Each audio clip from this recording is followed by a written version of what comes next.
Hi, welcome to my channel Madhu kitchen.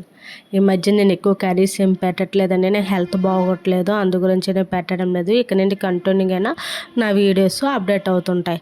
చూడండి ఎలా నేను ఈరోజు మష్రూమ్ కర్రీ ప్రిపేర్ చేశానండి. ఎలా ప్రిపేర్ చేశాను చూడండి. చాలా ఈజీగా, చాలా సింపుల్గా అయిపోయే మష్రూమ్ కర్రీ. ఒక్కసారి టేస్ట్ చేసి ఎలా ఉందో లైక్ చేసి కామెంట్ చేయండి. చూడండి, ముందుగా కళాయి పెట్టుకోవాలి. కళాయిలో ఆయిల్ వేసుకొని ఆవాలు జీలకర్ర వేయించుకోవాలి. చిటపటలాడేటప్పుడు ఉల్లిపాయలు పచ్చిమిరపకాయలు వేసుకొని బాగా బ్రౌన్ కలర్ వచ్చే వరకు వేయించుకోవాలి.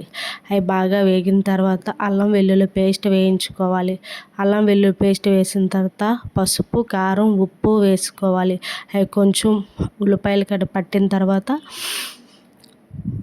టమాటా ముక్కల్ని, ఒక చిన్న సైజు టమాటా ముక్కల్ని వేసుకుంటున్నాను అన్నమాట. అవి బాగా మగ్గిపోయిన తర్వాత మష్రూమ్ని, ముందుగా కడిగి పెట్టుకొని ఉంచుకున్న మష్రూమ్ని వేసుకుంటున్నాను.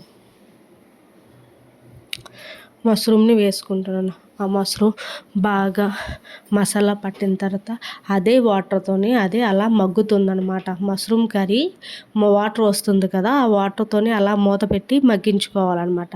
అవి కొంచెం బాగా మగ్గిన తర్వాత కొంచెం దించేసే ముందు గరం మసాలా అండ్ కరివేపాకు వేసుకున్నాను. అంటే లాస్ట్లో వేసుకుంటే కరివేపాకు స్మెల్ వస్తుంది కదా, వాసన బాగుంటుంది అనేసి లాస్ట్లో కరివేపాకు వేసుకుంటున్నాను. బాగా అదే వాటర్తోని కరివేపాకు వేసుకున్నాను అండ్ గరం మసాలా లాస్ట్లో వేసుకొని కొంచెం బాగా కలుపుకున్న తర్వాత మూత పెట్టి 1 నిమిషం ఉంచుకున్న తర్వాత వేడి టమాటా పప్పు వేడి రైస్తోనే తింటే సూపర్గా ఉంటుంది.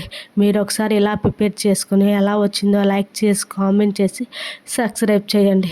చూడండి, టేస్ట్ అంటే చాలా బాగుంటుంది. ఇలా ఒకసారి ప్రిపేర్ చేయండి, ఎలా ఉంటుందో మీకే తెలుస్తుంది. చూడండి, ఒకసారి తింటే మళ్ళీ తినాలనిపిస్తుంది. కర్రీస్ వేడి అన్నంతో టమాటా పప్పుతో తింటే చాలా బాగుంటుంది. లైక్ చేసి కామెంట్ చేసి సబ్స్క్రైబ్ చేయండి.